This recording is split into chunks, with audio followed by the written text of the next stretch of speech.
We get out sometimes. I really like the experience, though. Okay. Sometimes it's better than in the past.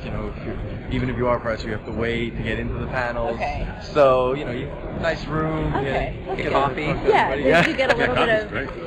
You get a little That's bit of, actually the greatest skylight. thing, right? Yeah, you get a little natural light. There are a few pigeons in here. Yeah, there was a pigeon here. I want one to land on the table right now. Oh, see, there it is, right there. Reach out your hand. Well, now it sounds really depressing. We saw the pigeon incident. So funny. I actually thought it was magical. I'm like, it's like a fairy tale. So sorry about that. No. Okay. What drew you to the project? Well, it's their project. Yeah. What made you think of it though? Making your own show, that's what drew it.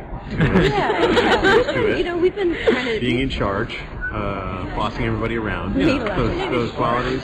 We've been trying to, we've been developing stuff for years. We like to write and create stuff together. So this is actually the first time we've done that someone said, yes, and we'll make it. So it's pretty amazing. It's good for us. It was sort of a perfect storm. Like we had tried to pilot at the Detour, and then we were waiting for pick out, and there was a network president change, so it's always a dicey situation. And we were waiting for him to decide, and then in the interim, Jon Stewart quit the other show. Everything was up in limbo. He picked up the Detour, and then also Sam. I Would know. you like your own show? Kind of world And it collided. just- It was really exciting. It's kind of how it came about. Yeah. How did you originally choose PBS to be your partner? They greenlit the show. Yeah. They bought it. They bought it. I mean, there's no magic formula. It's who's interested in it, and they were willing to, do something that has our sensibility, and they liked us, and Yeah. it wasn't a hard sell. Like, we sold it October last year, so and we have 10 episodes in the channel already. So they were it's a just fast really turnaround. they were really willing to go with our sensibility, which is unique, I think. So partnership with them has been great creatively. They've given us so much freedom. That's great. Jason, you had said in your panel that this is the first of many, pilots that you've put together that's Yep. been picked up. Yep. So in an industry where rejection happens probably more than not, how do you stay positive and kind of focused on that? I think you just stay positive. Like, you're working toward a goal. I mean, Yeah. it's much worse actually in the acting field, because that's like a daily rejection. You can go on 3-4 auditions a day and not get it for weeks or months and not get anything. Or years. That's truly depressing. You have a lot more invested when you write a series or write a pilot and write a Bible. So that rejection you take harder, but you're working toward a goal. And this, I think, in both our situations, we've achieved this goal, and it's pretty incredible. And we've gotten Because we rejected. just stuck to it. Yeah. Just kind of keep on keeping on. Going, yeah. Yeah, just keep going. Just Yeah. I always say to people, don't have a plan Don't B. have a plan. We just don't have a plan B. We Because don't- there's else nothing we to can fall do. back on. Just keep going. If you have a plan B, you'll take it You will get it. because it's easier. Jason, how do you juggle being both the producer and the star of the show? And do you let Samantha do most of the producing since you're... It's hard. It's fucking hard. I will say that I don't think that there's, like, when I was watching Jason, because he was functioning at such a fast and high level, between, producing and acting in it, but also directing an episode and writing most of the episode and show running it. He was wearing a lot of hats. I can't think of anyone who's better suited to it. I actually feel like I saw Jason completely come into his own. He's so bossy, okay? Shut up. Put that out there.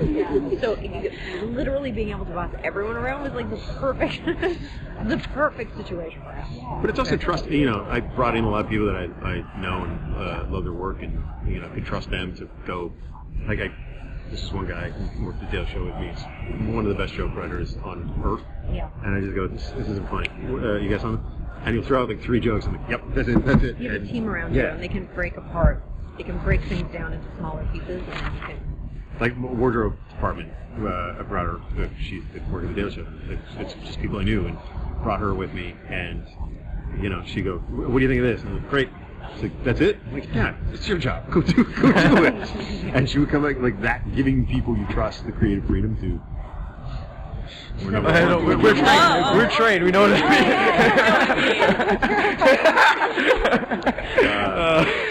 Giving people the creative freedom lets you takes a hat off your shoulders. Yeah. You don't have to micromanage them when you trust them.